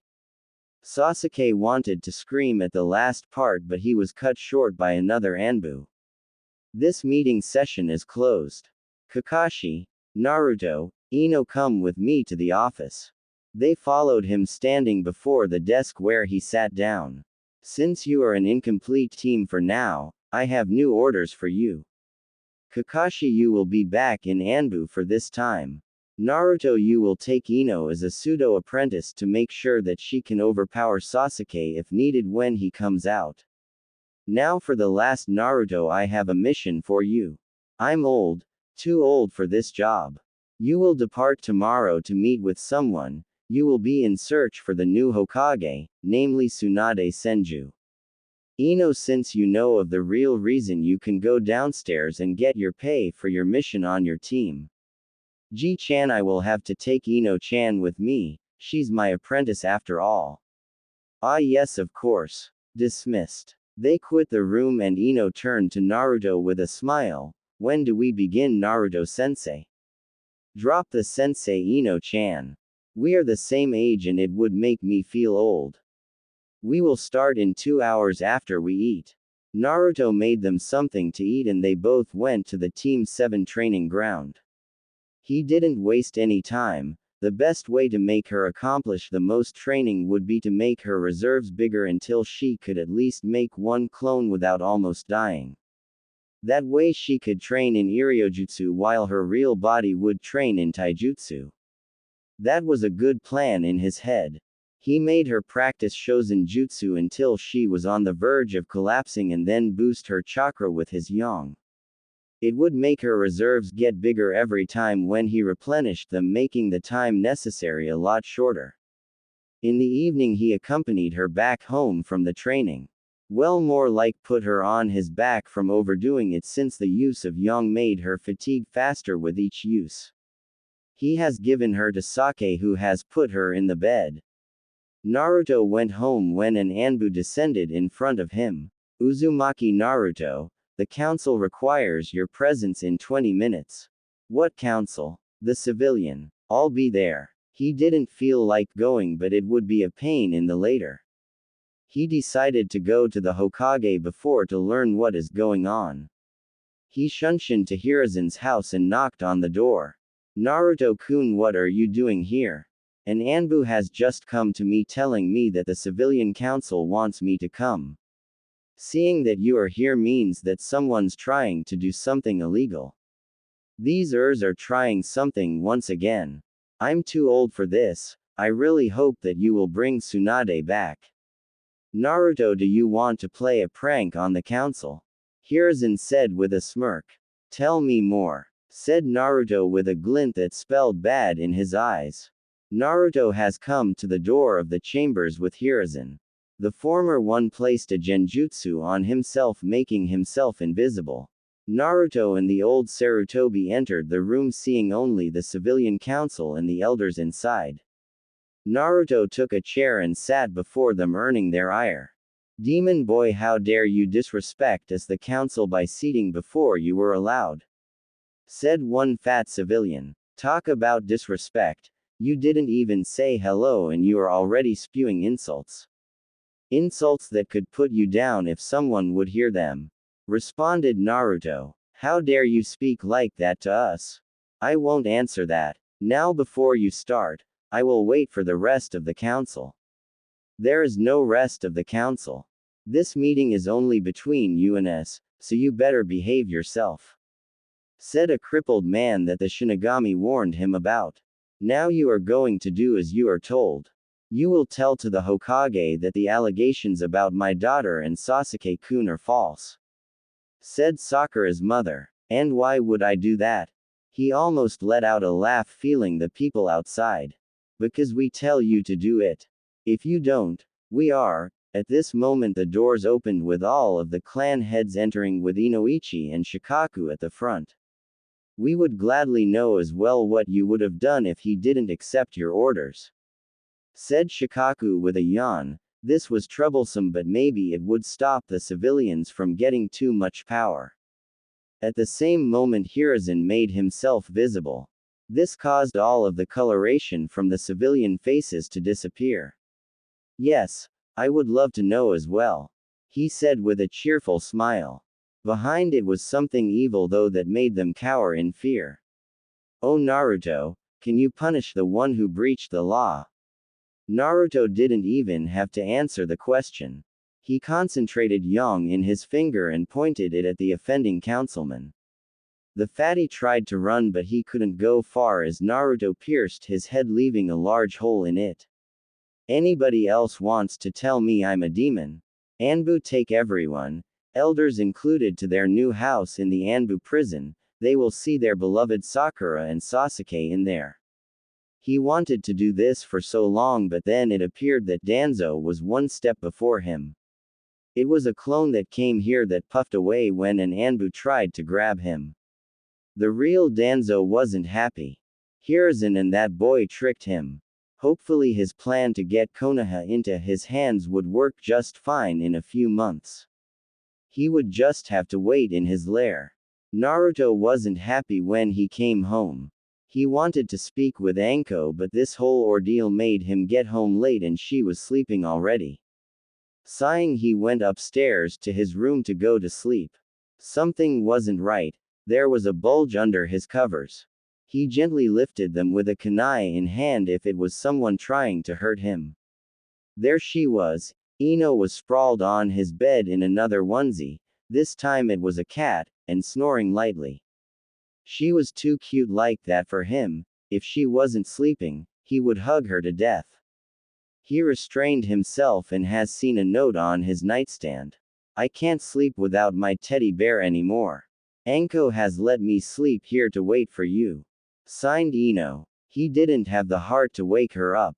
He changed as well, not caring if she was here since she was asleep, and went to bed with her.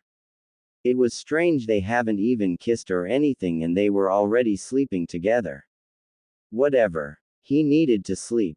Time skip one day. Naruto and Ino were in his living room checking their gear as well as the exact location where they would meet this mysterious person. Ji-chan has told him to look for a white-haired pervert. That's all he has gotten as information. When ready, they went on their way to the gates and to the indicated spot at least one day away. Around a few hours away, Ino has found her chance. Until now they were talking about the training he would put her through. She wanted to know something else.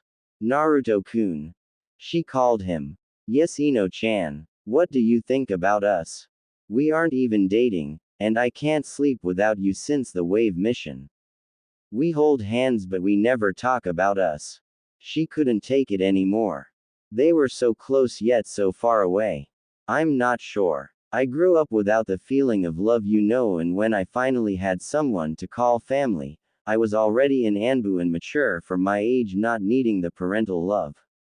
It's just that, I know I feel something for you, but I can't describe it. I just don't know how to show love to someone else.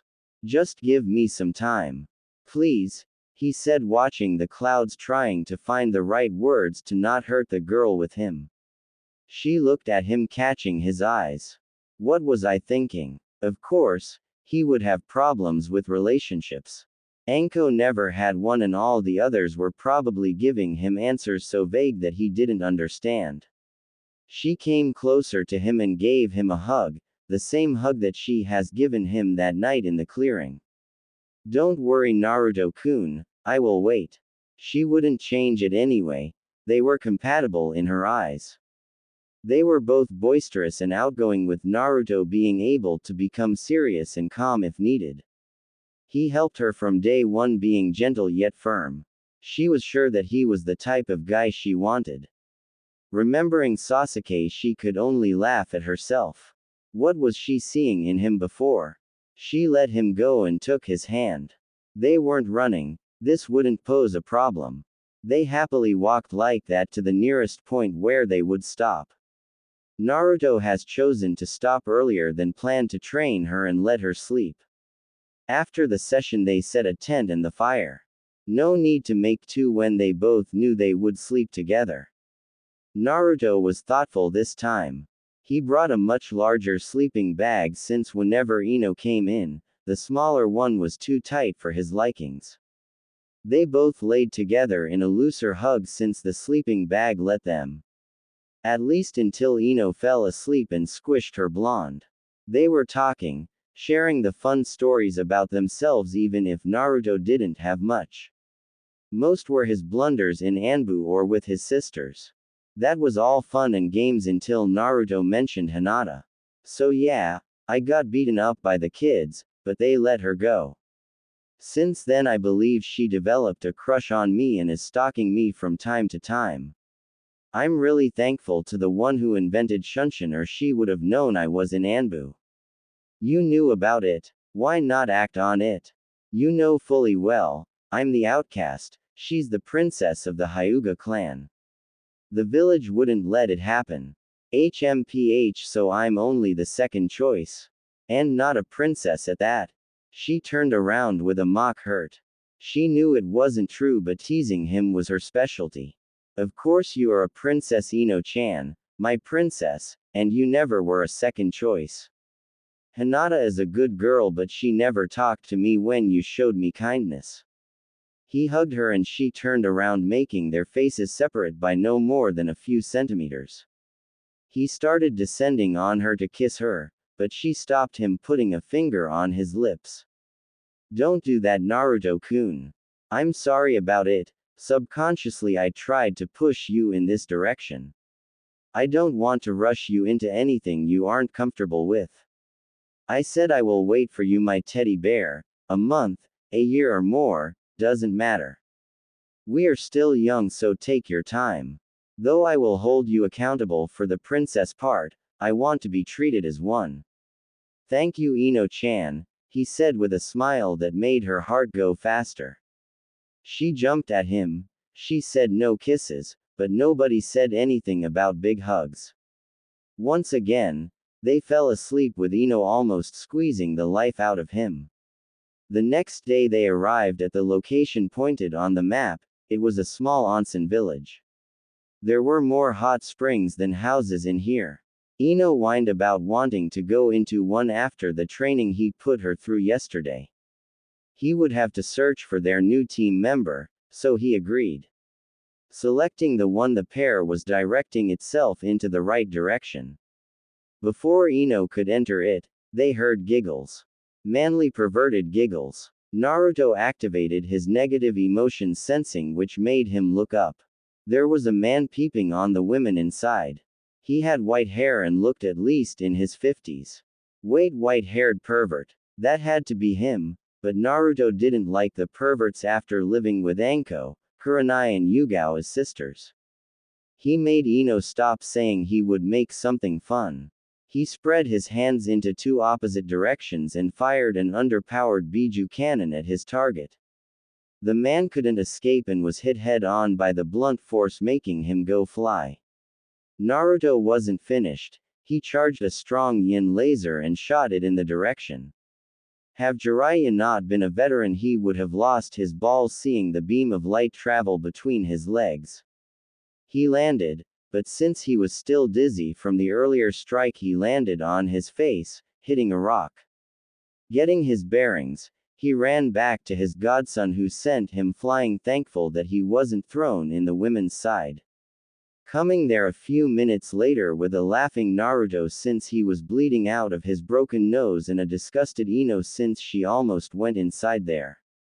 Not funny, Gaki. I almost lost my balls, have I not turned in the air? He screamed. That was my goal actually. I guess Ji-chan was talking about you, but he didn't tell me who are you exactly. Jiraiya began laughing in a supervillain-like style. He did a pose and summoned a giant toad behind him.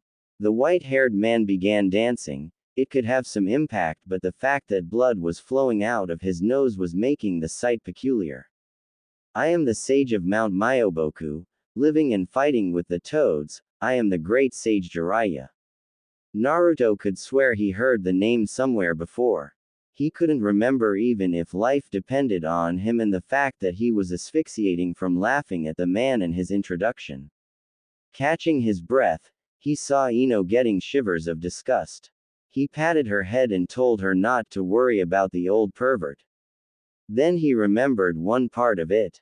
Jiraiya. Like the same Jiraiya of the Sannin. Teammate of Orochimaru and Tsunade Senju. Now I understand why Ji-chan would send you on this mission. Yes, that's me, muhahaha. But you forgot one thing, I trained the fourth Hokage. Minato Namikaze himself. Now that I think about him, if your hair was shorter you would look exactly like your father. Then it clicked in Naruto's brain. He remembered his parents getting angry when they learned that his godfather never met him. It was the same man that was before him who left him alone to the wolves. The man who gave him his name. Ino was perplexed. Naruto never talked about his parents, it never came up since he was an orphan and she didn't want to scratch some wounds. Hey Arrow Sennin. Naruto tried as hard as he could to keep a smile on his face to not let his plan of what he would do to Jiraiya. He came to about 1 meter from the man, still keeping Heiser intent subdued. He lifted his arms as if to hug him, that tactic always worked. Then he caught the old man's head and kneed him in the face, empowered by a thrust of yang. That was for leaving me, you motherer. He said to Jiraiya, not wanting to be near him. Naruto, you have to understand. I couldn't see you because of my work. It wasn't safe. He tried to rebound, but like always the excuses never worked. Yeah, cause the village was much safer for me. Do you know what was even happening there? I had to have an Anbu protection all my life because the village wanted me dead. I became an Anbu before the age of 10 because it was safer for me to go on suicide missions than stay in the village. He took off his shirt to emphasize what he was talking about as well as revealing his tattoo. So, tell me what would be safer for me? Going around with a spymaster, learning directly from him, or living on the streets asking myself when would I die from a villager's hand? Tell me. I'm sorry. That's the only thing Jiraiya could muster out of his mouth. If saying sorry would solve every problem, the world would have been a much better place. He turned around, taking Ino's hand and going to another onsen. He needed it as well right now. Naruto-kun, he was talking about your father before. Who was he? I've never told you, did I?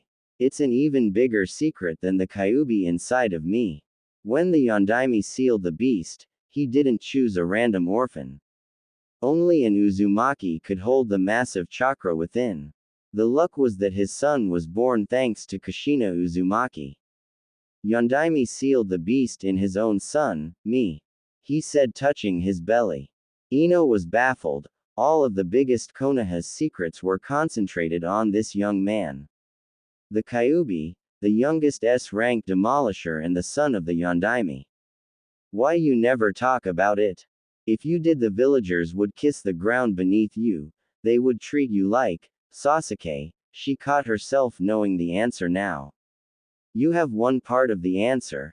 There is another. If they learned of it, I would have been put under the CRA law and be required to have multiple wives to rebuild the clan. I don't want to do it. I have my eyes on a single girl anyway, don't I, Ino-chan? I don't have the power to make a rebuttal to the council, so it will have to wait. The mention of a certain girl he had his eyes on made Ino blush, knowing who he was talking about. She wouldn't want to be forced to share him. She wanted her teddy bear only for herself. Thank you, Naruto-kun. Now let's go to the onsen. Jiraiya has a lot to think through before we continue the mission. Next day, Naruto and Ino woke up in their bed. There wasn't much time to play today, so they quit it and got themselves ready. They would have to find Jiraiya once again and work with him, even if it would leave a bad taste in Naruto's mouth. Opening the door, Jiraiya was already there waiting for them with a sour mood. Naruto, I know that you must hate me for everything till now, but we need to continue this mission together anyway. I don't hate you, I'm just disappointed at your and G-chan's disability to look into the future. Don't worry, I will be professional with you. I'm in Anbu, remember? Hey, how about I train you? This made Naruto a bit interested. And what would you teach me? Jiraiya motioned them outside until they arrived in a quiet place in the woods. I will teach you one of your dad's jutsus, the Rasengan. He said, producing the spiraling sphere in his hand with a smirk, waiting to see Naruto's reaction. Naruto yawned at it and spawned his own with futon chakra imbued in it. This is the futon version of the Rasengan, futon, Rasengan. It's not finished, more like half away from the final product. If you don't have anything else to show me, we should go look for your teammate. I have my own apprentice to teach you no. Jiraiya had to manually lift his chin off the ground. This kid not only mastered the Rasengan, but he managed to add elemental chakra into it. Something that even the Yondaimir himself couldn't do. He had to pull out his ace right now. Then there is something else. I will let you sign the summoning contract for the toads. He unbuckled the scroll behind his back and has laid it open on the floor. This was something else. The toads weren't stealthy, but it wasn't his specialty anyway. He kneeled in front of it, seeing the names of his father and Jiraiya written in blood. He bit his finger and did the same. Now what? The hand seals are boar, dog, bird, monkey, ram. You will need to access the Kyuubi chakra to summon the head summon though. Naruto yawned once again just to irk Jiraiya. He did the seals and concentrated his chakra, Kuchio's no jutsu. A small puff happened on the ground and a cat-sized toad appeared. Yo, I'm Gamatsu. Who are you? Do you have any sweets? Ino and Naruto were looking at the toad. She took out a candy and has given it to him. Hello Gamatsu, I'm Ino and this is Naruto. He's the one who summoned you here. Here, take the candy. Thank you. If you have any more candy, be sure to summon me again. He said and puffed away. One strange summon that was. Naruto commented. I told you Naruto to use the Kyuubi's chakra. We will have to train you in order to access it. Jiraiya said smugly. He thought that at last he would have found something to train the blonde in. Who do you think you are talking to? I just decided to know what I could have done with a portion of my own chakra to test the things out. He did the same thing, this time pumping himself full of Kyuubi's chakra. A humongous smokescreen appeared. Jiraiya couldn't take any more of those blonde geniuses. He just summoned Gamabunta on his second try. When not only Gamabunta but Gamaken and Gamahiro showed from under the smoke, Jiraiya was on the verge of tears. Jiraiya, where is the danger? Why have you summoned all of us to this place? It wasn't the pervert that called you. I used too much chakra and happened to summon the three of you. I'm sincerely sorry for that, since I only wanted to summon the head of the Gama clan. Naruto said with a bow. From what he was told in the Anbu, it was better to be courteous while first meeting the boss summon. Do you think I will believe such a young human as yourself summoned all of us?